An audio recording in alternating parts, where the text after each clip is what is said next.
I'm here with John Kyle Truitt from Foundation Stocks. In this video, we're going to talk about Centurion. Gavin here from ultimatereloader.com. Thanks for John Kyle for coming by. You bet. Glad to be here. Yeah, John Kyle was shooting a match nearby, and I thought we got to come down here to Ultimate Reloader and hang out. We're filming a few videos, so you're going to want to check out the rest of that video content when it gets published. This is center stage in this video. We're not just going to talk about it. We're going to go shooting with it. John Kyle's going to install a barreled action in it, and we're going to talk about all of the facts, figures, feeds, and speeds. And it's not too unlike what we've seen here on the channel. You've seen Genesis 2, very similar to this stock, and you've seen something totally different. We used Dominion for Shorty. Now, Shorty was a fun project. It looked like it. So this falls into that PRS category, correct? Sure, it does. It does. Yeah, what you have here, like you mentioned, is our Foundation Centurion. The Centurion is a stock that, between it and the Genesis 2, those are our two most popular stocks for the PRS. And really, it falls pretty much right in the middle. Between the two of them on what people choose. You know, every month you might see one edge out the other in terms of sales, but for the most part it's pretty 50-50. Gotcha. Similar like you mentioned. So we have a stock that is a wide forend stock. They both have the same width forend. They're 2.6 inch forend. Now what that does is the PRS game over the years has transitioned more and more towards positional shooting. So where 10 years ago we're on our bellies a lot more, now it's 50-50 or even honestly, it's more probably 70-30 belly to positional shooting. And so what that means is you want a rig that shoots positionally really well. What the wide forend does is it gives you quite a bit of bag contact. It gives you quite a bit of ability to ride that bag during recoil in a linear fashion. Kind of like a speedboat in water versus, kind of like a barge in water versus a speedboat, right? When you're setting inside of the bag. And so that's why the wide forend stocks, at least for us, tend to be the ones that are chosen for PRS. Definitely not all the time, but it is more common. The difference, though, between this and Genesis 2 that is really the main one to pay attention to is going to be in your grip. So you have, the grip is an interesting area because it's one that is very much a shooter preference, right? Grips are hard ones to nail down. In fact, when we're designing a stock, you're probably spending 60 to 70% of your time in this area right here. And the reason being is because that's where you're contacting the stock most, especially in the PRS. Now, when you're shooting offhand and some different things, you're contacting different areas more so. But in PRS, that's where you know it happens as far as the most important thing in driving your rifle. To some extent, there's some variant of opinion, but anyway, that's where we spend a lot of time. What the Centurion offers you is a 90-degree vertical grip with very close grip to trigger relation. This is popular not just those who happen to have maybe smaller hands and want a closer grip to trigger relation, but those that are coming off of a chassis setup, right, that are used to a vertical grip system. And it's all about where they want their hand. With the Genesis 2, you have what I'd call a more traditional competition grip, still very vertical compared to something like a hunting stock, but it's going to have a slide angle that kind of follows the natural angle of your hand with a generous palm swell. And that's going to fit those guys who have grown up or who have shot in the past a more traditional competition stock. Let's say something like a Macmillan A5. Right. Whereas as chassis have gained in popularity, that vertical grip has been something that more and more shooters are getting used to and they like. So that's one of the biggest differences in that grip area. Gotcha. And all of the Foundation stocks are made of Micarta. We should talk about Micarta a little bit. Yeah, sure. Yeah, so Micarta's been around for a long time. Micarta is kind of an overarching name. There's different grades of Micarta, different material that's used in Micarta. One thing that we found when we were first building the stocks was, man, this material does a really good job with some of the variables or things that go into shooting. One of those is primarily harmonics, right? When you're dealing with harmonics, when you're dealing with a explosion going off right here, traveling through a barrel, right? You're inducing quite a bit of harmonics. And then what that medium passes through is important to the shooter. Right. So it's not that you're doing away with any recoil, because that's just physics, right? We have an equal and opposite reaction. That happens down there, this is going to happen back here. The butt pad and the brake, the suppressor, your load, how heavy your bullet is, all affect that dramatically. But if you've got a shock wave of recoil going through that material, the material itself brings its own element to that. It's like a dynamics of shooting that's hard to describe. It feels, I guess, very dead. Like Sure. With the right chassis, you can actually hear it ring like a tuning fork, right? Sure. It's kind of an interesting phenomena. With this stock, it just feels very. It feels like it's been absorbed to an extent. Sure. It's buffered almost. It is, and so the reason being for that is a couple of reasons. So one, it's a homogeneous stock, right? Everything is the same all the way through. There's no fill, there's no shell. There's very few voids throughout it, and so what you get is a medium which it passes through, which is not changing materials as it's coming through. So sometimes, as you mentioned, there can be resonance in stocks or in chassis. Same can be said with stocks that are a fill within a shell, that you can have that. Now, the trade-off is we're a heavy stock, right? And so that's why, especially on these Genesis 2 and the Centurion, you're typically seeing them in competition environments. Right. Now, granted, where we live in Oklahoma for hunting, you're walking about 100 or 200 yards to deer stand. I'm taking the rifle that I know I can shoot its eye out with, right? I know. But in different situations, it calls for different setups. Yeah. But in the competition world, in that scenario, we have found this material in the people who choose to run our material and our stocks have found it to really fit a nice space there. Yeah, guys are running a rifle that might weigh, 24 pounds total, ready to roll? Sure. It's one of those evolutions of shooting. So when we first introduced our stocks, they were a bit heavy, right? People were saying, these are a bit heavy, and it's totally gone 180. Yeah. And people now are wanting heavier and heavier and heavier. And that's just the market changes. The sport changes a bit. Speaking specifically to PRS style shooting, that's changed over the years. And so, yes, you're exactly right. Guys are loading down their rifles, heavy rifles. Shooting lighter recoiling cartridges, exactly, right? Which is the other part of that equation. Exactly, yeah. They both go together. And so much of the game, what we do is being able to see your shot, see your impact, see your trace as much as you can, because that information is needed for your next shot. Oh yeah, right. And when you're running a 90-second or 2-minute stage, the ability to get that quickly, obviously is very important. You got to see it. You got to know what you saw. Yeah. You got to make that decision. That's all happening in a matter of a second or so. Right. So you watch these guys who are at the top of the game. It's almost imperceivable as they're making their corrections, but that brain's rocking and rolling. They're seeing it, they're making changes, they're making adjustments, and they're not just generalized adjustments. They're making very specific adjustments based upon what they just saw. Yeah, they're reading the mirage, they're looking at their trace, they're seeing their hits and their misses. I'm always awestruck when I go to a PRS match and I see those top shooters. It's phenomenal what they can pull off. Sure. Yeah. Sure it is. So we've got Micarta material. We've got a lot of the same features that you guys have seen here on the Genesis 2. Why don't we do just a kind of a quick walkthrough of the specs? So this starts out as a block. Is that correct? It does. Yep. One solid Micarta? block. Yep. Yes, CNC sir. machines get it put into shape. One of the things that I like about the foundation stocks is the choice of inlets and then the quality and the precision of inlets, and that you give some breathing room around the bolt handle, around some of those key things, the bolt stop, those sorts of things. Let's talk about kind of some of the other features. This guy has the standard bag hook. So it does. On the Genesis 2, am I correct? Is that an option? It is, yeah. On the Genesis 2, you can basically take the stock and the line, if you so choose, without a bag hook, would just follow this natural angle, or you can have a similar bag hook cut out of it. Now, are guys getting the bag hook for a different weight and balance, or for actual dynamics, like ergonomic dynamics on barricades and stuff like that? Yeah, so the name bag hook's a little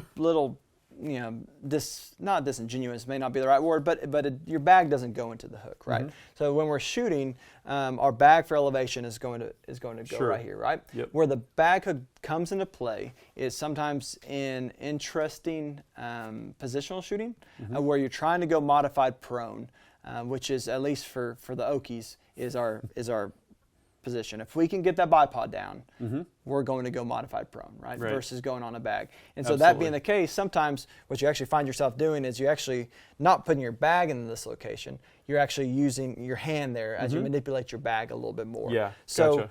That's where it comes into play for me as a shooter. And then also, I think part of it is it also is a look a bit, right? Mm-hmm. So I'd say we do 95% of our stocks with a bag hook, Gotcha. Versus 5% with a traditional slope.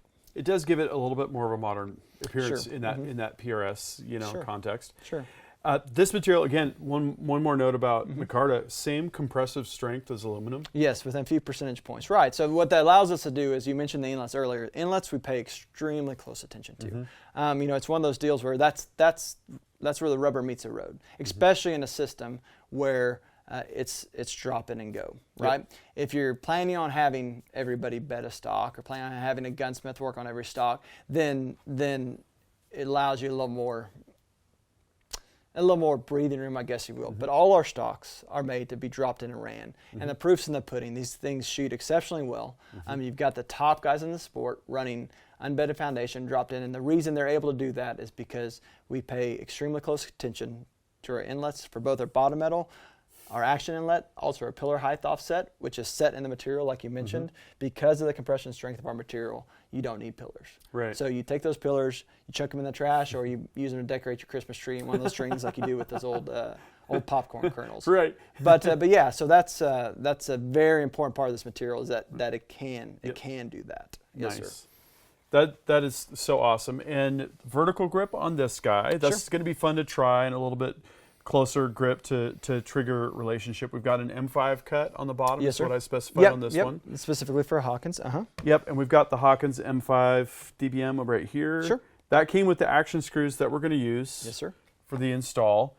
The modified anschutz rail. Tell us a little bit about that. Yeah, so all of our stocks have a modified anschutz rail. So it's basically just a little bit of a beefed up anschutz rail. The reason we do that is it allows us to have a very simple base system that you can really use, not just our attachments, but anybody's attachments. If that has a hole through it and it's a flat bottom, you can attach it to the stock. So, for example, here's an Arca rail. It is our Arca rail, but if you had another Arca rail that's flat bottomed, you can use that. You just need T-nuts and bolts from us. Yep. And so again, it's just a flexible system that doesn't lock you in to just our attachments. And it also gives us across all our stocks, even our hunting ones to our competition ones, they have the same rail. So if you're wanting to borrow an attachment from something else, you're able to bolt it on. And that's just something we've done from the very beginning to allow as much flexibility as possible. Yep. Very cool stuff. We've got, is it 5 QD cups on this guy? Yep. So there's 5 QD cups on the Centurion, 2 in the rear, 1 on the bottom, 2 on the front. Like you were mentioning up here on the Forend, while it's the same width as Genesis 2, is shaped a little bit different. So what you have is a 2.6 inch flat on the bottom. You can see it comes out past this 1.5 inch wide Arca rail, and then the radii up into the sides is quite a bit smaller than a Genesis. So in common speak, I guess it's blocky. It's more blocky, right? Right. Okay. And that's just a wider surface on the bottom.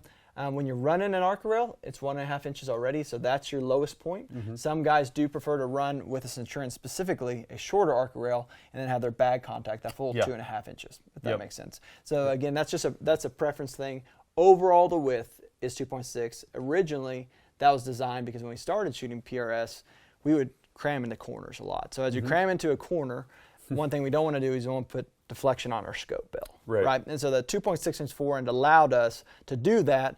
We can cram the stock in the corner without deflecting our scope bill, and that's why that is what it is. Now, we've changed how we shoot a bit. We shoot on bags. We don't cram in the corners like we used to do, but that's why that is what it is. Very interesting. We got the cheek riser, which has provisions for the back of your bolt, which you definitely want to see. Length of pull spacers. Now, if you want to adjust your length of pull, yes, sir. Do those spacers get ordered separately, or? So all the stocks will come with 1/2 inch spacer, which sets you at 13.5. If you're ordering a stock through us, you can let us know what your length of pull is. We'll go ahead and get those put on there. But in the standard form, you have 1/2 inch spacer you can take out, shorten it down to a 13 inch length of pull with a 1/2 inch or 13.5. And then from there, you can take it within reason wherever you need to. So we've done some for some NBA basketball players, which I mean, they're out to about here. I mean, you can paddle a boat with them. I mean, they're long. But yeah, within reason you can do that. The cheek piece is adjustable both both up and down and side to side, or you can cock it at an angle. That hardware that's in there is KMW. Terry Cross is a good friend of ours. He's built that for years and years. That's a hardware that sits underneath here, and yeah, I think that's pretty much it. I think the only other option I can think of is the colors. Now, you probably notice this one looks a little bit different. This is the black Micarta, which I think looks totally awesome. It's a whole different look. But you've also got all the other colors as well: the dark distress, the coyote, the natural. Natural. Yep. Yeah. So the color options are not a great amount. We have 4 color options. We have a natural, we have a dark distress, and we have a coyote. And all those start as the same base color, right? So those are all a post-process, whether it be a dye, whether it be a paint, they're all post-process. Now the black is black through and through. So it's actually a different color material. Same material. The material itself is a little more expensive. So the stock itself is a little more expensive. No performance gains. It's just if you want black, right? So it's a great looking stock. We did, for several years we were doing a limited run once a year. Basically made a list. People would call in. We get them on the list for the black, and we'd sell a limited amount. We're keeping it in stock now, so you can go on the website or order through one of our partners anytime, a black stock. But yeah, it's simply, if you like that look and you don't mind spending a little bit more for it, it's there and it's available. Yep. And if you want to spend a few extra bucks, you can also get the custom engraving. We've got the gear, like you saw in my first Genesis 2. Yeah, good stuff. Okay, what I think we should do next is throw in a barreled action. What do you think? Let's do it. All right. So we've got some parts here. We looked around my collection and we decided on this guy. Right. Yep. It looks a 6 arc. Yes. So great out-of-the-box option for out-of-the-box ammo. Yep.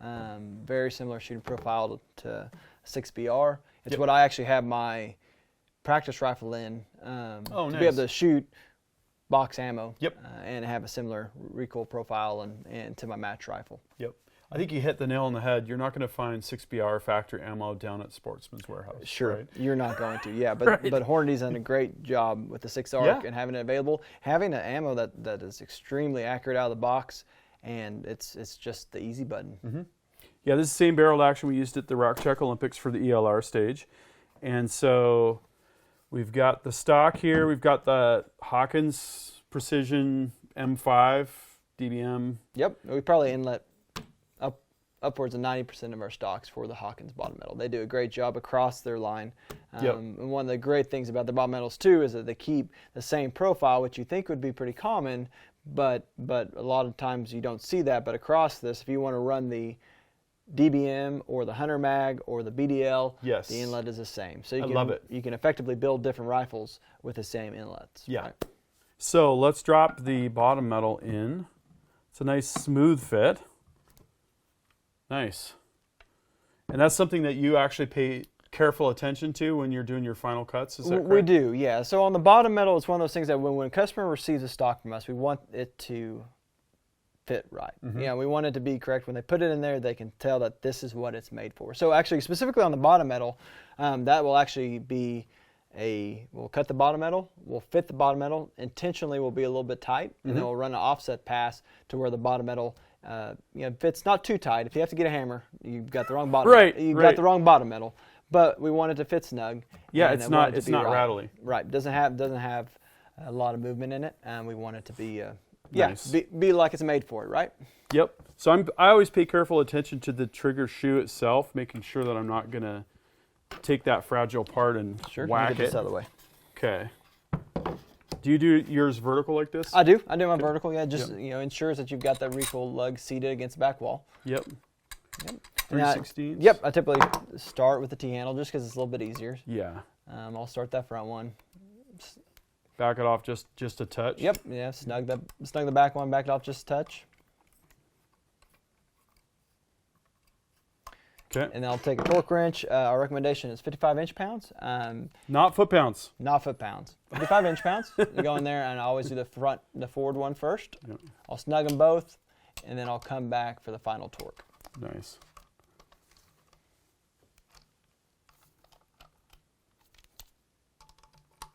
Do you think action screw torque is something that people should look at varying if they don't get the results that they're liking? Or is it just a consistency thing where you just want them to be the same? Yeah, it's a consistency thing more than anything else. I don't think if you're having to mess with action screw torque and change that around, then the symptom would indicate that there's some action stress, right? That you're having to play with your action screw torque, right? That you're not, your surface area contact is not even across it. But in reference to what you're saying as far as consistency, that is something that, hey, let's pick 55 inch-pounds. Let's repeat 55 inch-pounds when we pull apart, put it back together. And that's just, it's a good practice. And also it's something that ensures that your zero is going to be right where it was when you pulled it back out, right? Yeah. Look at this. That's easy, right? It needs one more part right here. One more part. Yeah. I think this looks pretty sick. Look at that. This is cool. I mean, if you like tactical looking stuff, this is a kind of a unique take on that. Sure. Yeah, it's definitely, and all the black, it's a good looking rifle for sure. Nice. But let's see how it's going to shoot. Sounds like a plan to me.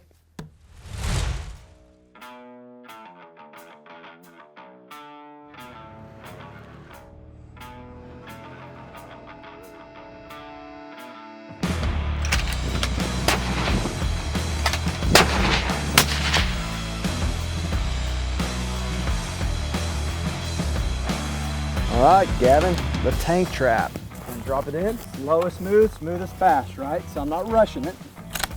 Last settlement of the crosshairs. All right, so as I'm transitioning. Puppy by the neck. All right, target's in the scope, close the bolt. Last little settlement of the reticle. Shooter, do you understand the course fire? Yeah, okay. All right, is the shooter ready? Yes. Engage.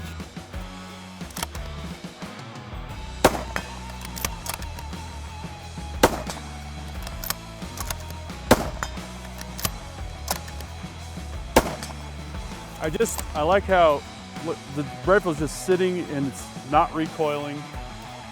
Very easy. It didn't feel like the scope moved at all. I know it does a tiny bit, but let's stretch our legs just a little bit.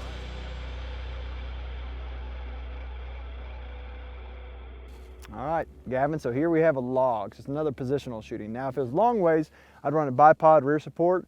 If I had a tripod or something else, depending on the shot, I might make it to where I could get in a modified prone position. But what we've got right now is we've got a bag, we've got a rifle, and we've got a log. So it's gonna look a lot like it does on that tank trap. I'm gonna come up to the log. I'm gonna have my targets identified, the dope in the gun. Come up to the log, puppy by the neck, set the bag down.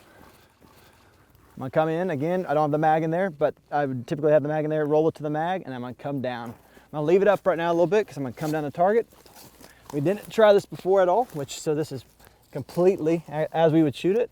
So I'm gonna drive in there, and like right here is a pretty solid position for me. So it may look like I'm fairly awkward laid out, but as far as movement on the target, we're not even at tenth of wobble. Nice. And so it would also allow me to transition from here. Second target, find it with my eye first, come down, scopes on it, and engage there again. I would probably, depending on target size and distance, get a little more comfortable behind this one, take my time. One of the things that a lot of people do is they rush and don't get comfortable and they miss fast, right? Right, exactly. So you can't miss fast enough to get points. So make sure you're comfortable, make sure it's a good shot before you take it, because I'd rather get 7 out of 7 than 5 out of 10, right? And that's basically how I'd run both of these positions. The log's pretty low. Again, if I had some other gear, which we probably wouldn't have if this is actual hunting scenario, I may run it different, but with the bag and the rifle and the log, this is how I'd run this one. If you had something to put your elbow on, that looked like that would be kind of nice, like a pillow bag or whatever. You could get down here to where, and it just depends on the rifle you're shooting too. I mean, we're shooting a 6 arc here, so recoil is nothing, not anything to really be concerned about. But in this scenario, shooting PRS style rifle, in a PRS style situation, I can get away with not having the shoulder fully in the rifle and supporting my elbow on the ground if I wanted to. Nice. Let's do it. Yep. All right. All right. Shooter, do you understand the course of fire? I do understand the course of fire. Your time starts boop now.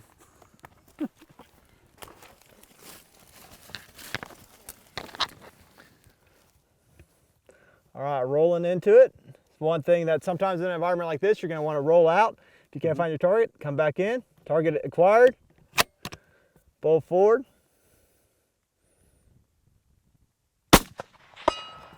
Bolt up.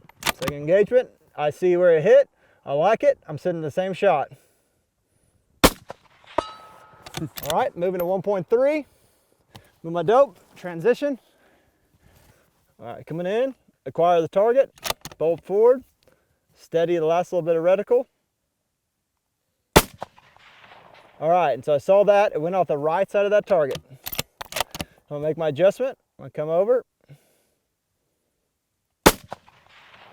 All right, I see it still hit on the right edge of the target, so now I've got a correction, right? I've got a ruler. I'm gonna say that I am really about a, 6/10 hold there. So I'm gonna come over a little bit more and center that up, right? That's about the data on the next shot. Center. All right, and that's what you wanna do, is you wanna learn from every shot when you take it, right? Because if you're not learning from the shot before you, then you're just guessing. You may be making an educated guess, but if I can see what happened, the first shot, saw it went off the right, made my correction. The correction got it on plate, but it wasn't a perfect correction. Now I can take the opportunity, if I'm engaging that target again, or if I'm engaging another one, to make the perfect correction so that I have the best chance of hitting that plate. Nice. So now I have to decide, now that I know what your hold was, do I start there? Is the wind switching around? Or am I gonna hold dead center and do the same thing you did, which is see where it goes and then correct from there? Yep, dead center worked here, dead center did not work there. Yeah. And honestly, in a match scenario, that distance change wouldn't be enough for me to have made that change on the fly. Right. Because where I hit here was a good group, right where I was aiming, right? So I took that information, I engaged this next target, went off the right side.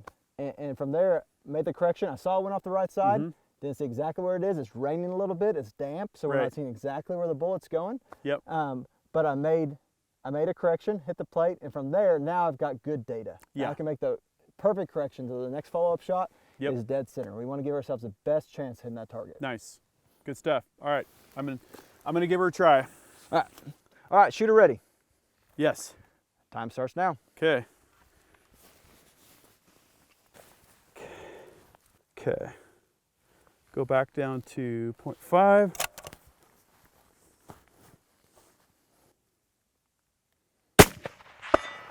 Impact.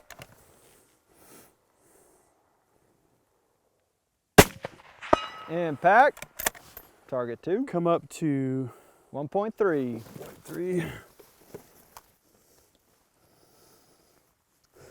we go.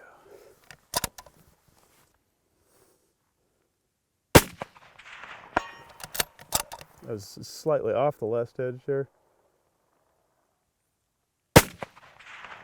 There you go. Nice. Yeah, you can really see what's happening. Yep. This is a good optic. Yep. We got a good stable gun. We got a good stable bag. Yep. Yep. And a good position, right? A fairly good position, right? It's an awkward position as far as our body's concerned, but as far as the position itself being solid, it's not moving. Yeah, I didn't have any movement at all, which was great. Movement. So then your challenge is, how do I get stable and as far as myself in an awkward position? I would much rather come down here, and I might even been able to manage this. I really don't think I could have, and that's why I went to I'm not even sure what position you call that. It's some yoga position, right? We went to the yoga position because what I'm trying to do is get those crosshairs steady on target. And I know I can do that. I know I can do the rest of it. Yep. Right? And also, you get stable enough to where, like we talked about, you're seeing what's happening. You saw on that target that you used my wind call, you were a little strong. You hit the target, but you hit on the left side, and you made a correction. And that's important. A lot of times you'll hit a target, and you'll say, okay, good, I'm going to send it again, right? But what you didn't take the time to notice is that you hit it, but you were on the far left side of that target. So all it takes is a little bit to blow you off plate. So again, we want to come back to having the best chance to hit that plate. If you hit that, if you have the data, the best data to get in the middle of the plate, it gives you that forgiveness. If you're hanging out on the left edge, you don't have much forgiveness. Okay, now I think we need to take it a little further. Let's go to 700. What do you think? Sounds like a plan. Okay.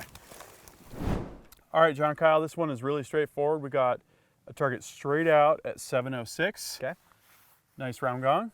Round gong. 5.4 mils up, right? Yep. Beneath the evergreen, right? Cool.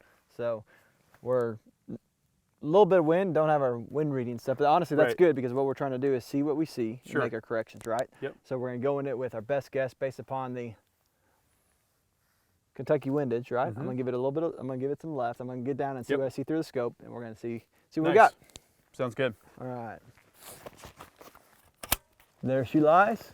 A little awkward with the the wrong-handed gun you have here, but that's all right. I'm probably gonna give it. I'm giving it about 6/7 left. Okay. Your target itself is, and not my normal reticle, but it looks like it is about 6/10 wide, and so you're giving yourself, well, I probably feel in this condition a pretty good margin for error here. So.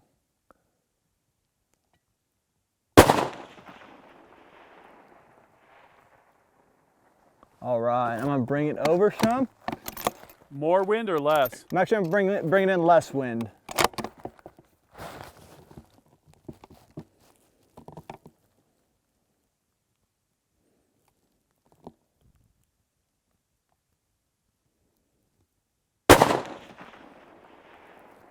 All right, so we're at 706. Yep. I started with 6/10 of wind. I went off the left side. I didn't see it extremely well. So as far as knowing I went off the left side, but not knowing exactly where I went off the left side, I brought it back into left edge, and that bullet hit left edge. Nice. So right now, you're straight up out there. Nice. Yeah. You want to get down? Yeah, absolutely. Even straight my mat out for me. What a nice guy.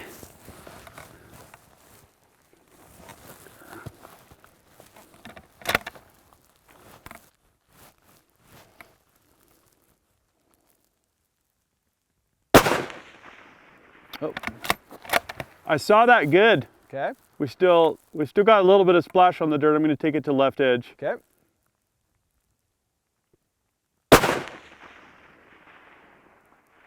Saw it.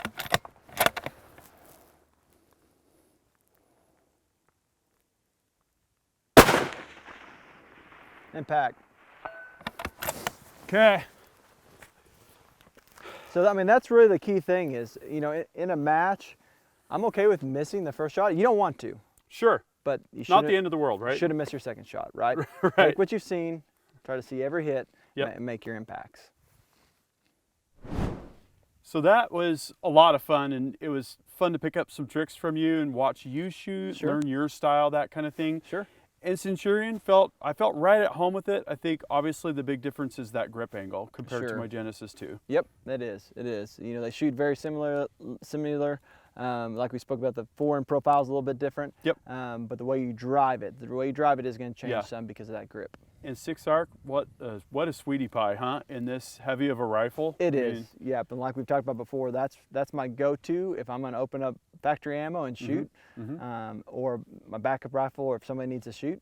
I always have a case of 6-arc with me and a 6-arc rifle, and it's just it's a fun caliber. Yeah, we're using Hornady Match 108 ELD-M. I have a whole stack of it. Yep. And when I need something like you're saying, you go to practice, you go to just have some fun. Great option. 6-arc is great in a bolt gun. I'm not as much of an AR guy as I'm a bolt guy, so this likewise. Yeah, this setup is really awesome. And again, we filmed a few really cool videos during John Kyle's stay. You're going to want to check out our overview of kind of the Micarta, the company, all of the different stocks.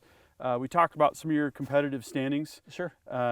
Bringing the rifle to market in 16, on the podium in 17, and having like 50% of the top 10 shooters shooting foundation kind of every year since then, which is just give or take some. Absolutely amazing. Yeah, a little bit less some year, a little bit more other years, Sure, and just really, really solid, positioning in that group of people and in that discipline, and it's not hard to see why.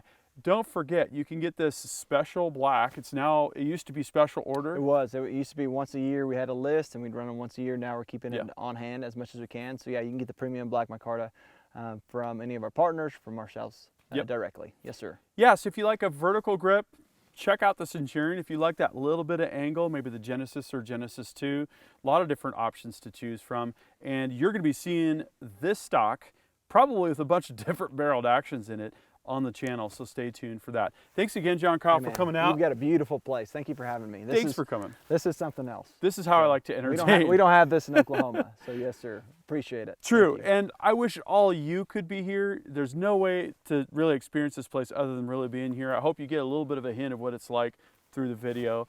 And if you have questions about the Centurion, if you have questions about the setup that we've got here with the 6-arc, drop a comment and we'll do our best to answer your questions and be part of that discussion.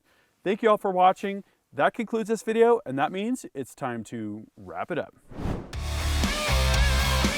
I hope you enjoyed this video. Don't forget to like and subscribe. Also, we're on Facebook, YouTube, Rumble, where we've got unrestricted content, and Instagram. Make sure to follow us on all those channels. Ultimate Reloader also has a commercial solutions division serving law enforcement, the military, and the gun industry.